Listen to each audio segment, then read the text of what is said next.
I made 190 videos on this YouTube channel talking about my love for the Scrum framework, my love for business agility. But today, let's have some fun together. I will share why I hate Scrum so much. Grab your favorite drink, sit back, relax, and listen to my rant.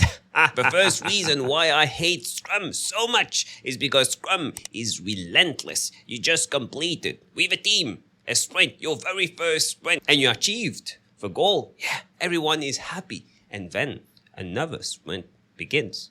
You go to the sprint planning. You plan your next sprint. You set your next sprint goal. No break, no nothing. Endless cycle. Wash, rinse, repeat. There's always this sprint goal looming over your head. Of course, during the sprint, you can have fun with your colleagues, pair programming, liberating structures, even going to the beach, as long as you focus and complete your sprint goal. Honestly, do you feel that it's sustainable? Every single day you are in a sprint, not a walk, a sprint. There's always this sprint goal. And the sprint goal is not the only goal. No, every day in the daily Scrum, you need to make a plan with your colleagues for the day. And the next day, you will reflect on this plan. Planning every single day, every 24 hours, planning every sprint. All this planning, all these deadlines stress people. What I see is overworked people. Obviously, if you're using Scrum correctly, if the team is allowed to be self-managed, self-organized, if they can decide, estimate the work, decide how much work to take in the sprint, and they do it correctly, they are not overestimating what they can do. Yeah, they won't be overworked, but it's so rare. In most cases, new teams, they overestimate what they can do, or even mature teams. Stakeholders, directors, managers are still telling them what to do, setting deadlines. And sorry to say that, but working in this way is not sustainable. When do you have time to think? Yeah, there's the sprint retrospective, but it's the whole team that attends thinking together. But when do you have time to think, reflect, take a break? The way I would do it to quickly fix this issue is the last day of a sprint. No, you don't do planning for this day. No work is planned for the last day of a sprint. It's a break. You deserve a break every single sprint to reflect. Have fun with your colleagues. But honestly, most directors, managers in these big companies using Agile, there's no way they would allow that. The second reason why I hate Scrum so much are the events, these 4 formal events, the sprint planning, the sprint retrospective, the daily Scrum, and the sprint review. Us, Agile coaches, Scrum Masters, we are all about effectiveness, efficiency. We hate wasting time in unproductive meetings, sessions. So let's have a quick look at these events. Starting with the sprint planning. I thought that planning was bad. We are working in a complex environment. It's hard to predict the future because there are so many variables. You are dealing with actual people, human beings that are really hard to predict. But why are we planning every sprint? Why can't we plan the quarter or the year? But it's okay to plan every sprint. Let's say you're doing 2-week sprints. You're planning for 2 weeks. Honestly, do you really believe that you'll meet this commitment? You're working in a complex environment, especially if the increment that you're building requires a lot of dependencies, work from dependencies, other teams. You're gonna get a hard time planning work because again you are in a complex environment and planning doesn't work. At least a planning that doesn't change. But the sprint planning, the sprint goal cannot change during the sprint. So it's really you're planning for 2 weeks and it cannot change. Do you feel that's agility? I don't feel that it's agile. And again, let's go back to our first point, this planning. Teams, especially teams that overcommit, which is most teams, because of this constant planning, there's always this stress. Being overworked simply because you can't predict the future correctly. We are in a complex environment and you need to overwork yourself in order to meet these goals. The second event is the daily Scrum. I really like the concept of daily planning because, okay, even though we are in a complex environment, we should be able to plan our day. The daily Scrum is a really good event. Calling it the daily Scrum instead of a daily stand-up is a bad idea.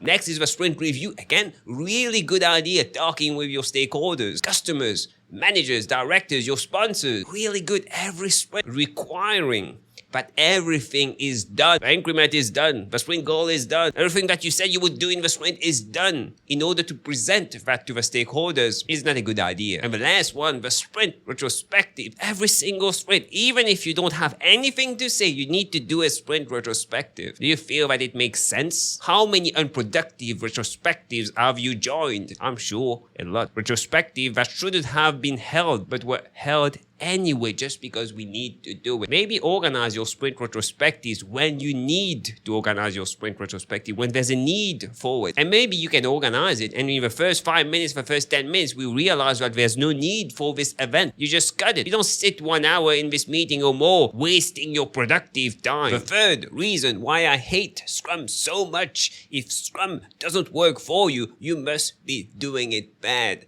How many times have you heard that? I'm guilty of saying that to many people. But just read online, the forums, on LinkedIn, talk to your colleagues, developers, product owners, Scrum Masters. You realize that many people are using Scrum the wrong way because it's not working for them. Does it make sense? Do you feel that it makes sense that so many people are having issues with Scrum? People say that it's too unprescriptive, too simplistic, and with all this data telling you that it doesn't work, why it doesn't work, we still say that it's because you're using it wrong.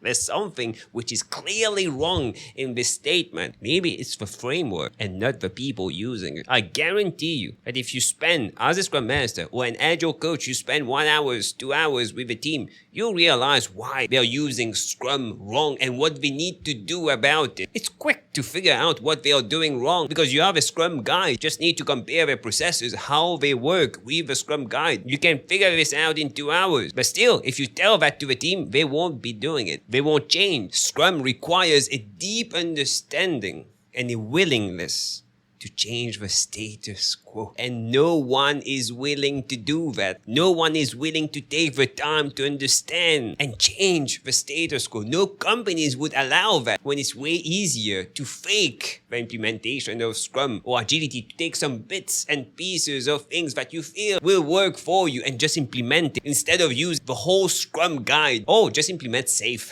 Number 4, Scrum puts too much pressure on a single person, and this person is the product owner. A single product owner, a single product backlog, and a single product. If you're not following this, you're not following Scrum. You're not using Scrum correctly. You need to follow these rules. Put that much pressure on a single person. Even if you are a huge company, maybe it works for startups when you're working with single Scrum team. But once you start working with multiple Scrum teams, I've never seen a product owner able to do that. Just start working with 2 Scrum teams. You'll feel overwhelmed. In the sprint, the daily tasks required by the product owner, and you won't have time to reflect, to think of a product vision, of what you want to achieve, of a product strategy. And just imagine now 3 teams, 4 teams, 5 teams. How do you do it? I've never seen a company be able to do that. We don't have product owners. We have feature owners. Yeah.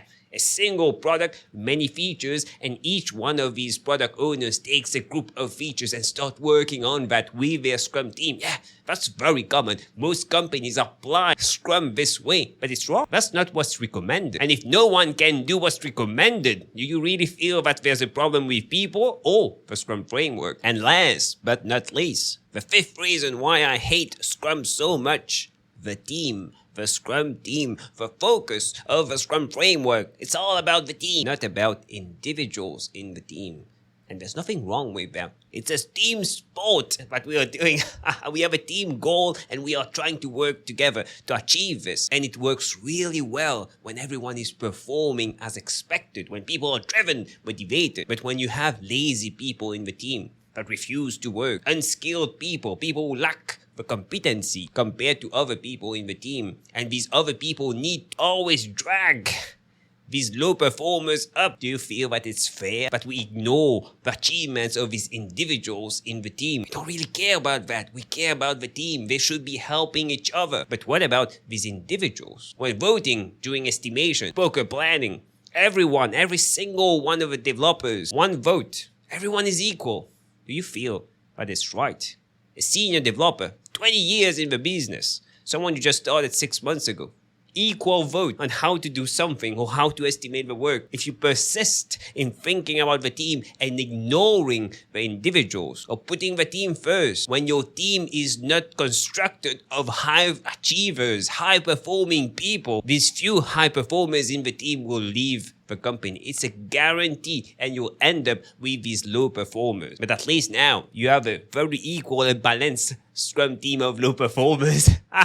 Which brings me to my next point. If you want more tips, insights on Agile Scrum personal growth, click on the video that stands out the most on the screen right now, and I'll see you in a few seconds.